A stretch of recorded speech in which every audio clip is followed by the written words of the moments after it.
Hey there, Kai here. Now, late on Wednesday evening of March 25th, 2020, the US Senate unanimously passed historically the largest bill to try and curb the economic downturn of the coronavirus. Now, approximately 2.2 trillion, yes with the T, would be pushed into the US economy to help keep it afloat. Of that $2 trillion, $300 billion were to go out in the form of stimulus checks of up to $1,200 per person making less than $75,000 a year, and $500 for each dependent, such as children or elderly parents.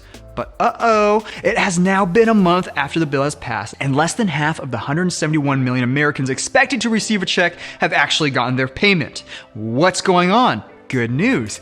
I've got the actual first stimulus check dates for you and when you will be getting your first payment. Let's talk about it. Slap hands, bump fists, let's roll. So right here's the breakdown of the 171 million Americans who were expected to receive a stimulus check. Now, as of the week of April 13th, basically just last week, approximately 80 million Americans should have received payments into their bank accounts through direct deposit. Now, these are folks who have filed taxes the past 2 years, 2018 and 19, and the IRS has their direct deposit information. Now, this round also will include Social Security and Supplemental Security income beneficiaries who had filed tax returns with direct deposit information. Now, here's the thing. You're watching this right now because either you or someone you know have not gotten your payment yet and you need or want it. Now, as you've been probably researching trying to figure out where your check is, you probably know some of these, but there are a few key reasons why you have not received your check, or at least yet. One is you made too much money last year or the last 2 years. To be eligible, you have to make less than $75,000 as a single person or $150,000 as married. 2, you're claimed as a dependent on someone else's tax returns. This happens for a lot of students who are going through college and they stay on their parents' healthcare plan, which means that they're on their tax record. However, the good news is that your parents will get $500. 3, you don't have a valid Social Security number. So even if you pay taxes, you will not be guaranteed a stimulus check if you don't have a Social Security number. 4, you owe child support. Now, the CARES Act prevents withholding your money if you owe federal government money, you owe tax debt, or even if you're behind on federal student loan payments. And then 5, you have a legal judgment against you or you owe the bank money.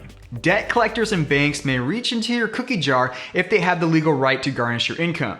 You may be able to skirt around this if you get a paper check and cash it instead of depositing it. And the last one, glitches in the government. We all know this too well whenever they roll out a new program or bill.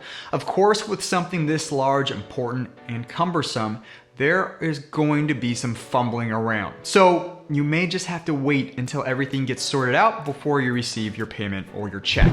At this time, it's estimated that IRS has 91 million paper checks to send out, and they can go as fast as sending out 5 million checks each week. This means it could take up to 20 weeks or until September-October time period for everyone to get paid. Now, let's hope that they can increase that in the upcoming weeks because I know a lot of people could really use it. But at the time of this video, here are the dates that IRS is trying to stick to for sending out checks. Mind you that this is for adjusted gross income. Now, I'm not going to read it for you because I think you can read it for yourself, but check out this other video where I go into the start of Stimulus Part 2. Yes, that's correct. The Senate is actually going over options to distribute even more money and not just $300 billion like this last round, but we're talking about several hundreds of billions to even possibly trillions of additional funds to help bail out the entire economy, especially folks like you and I. I'm going to stick with you through this whole thing and do my best to keep you updated on what's going on and what I'm doing to best invest my money and take advantage of the boundless opportunities that can come from all of this. I was able to quit my day job from the previous recession. I'm hoping I can help you do something similar. Like this video if you liked it and subscribe to the channel and join me as I invest in the stock market and buy more rental properties in this upcoming crash. I love you all. Stay fresh and be patient with the people you're trapped inside with. Kai out.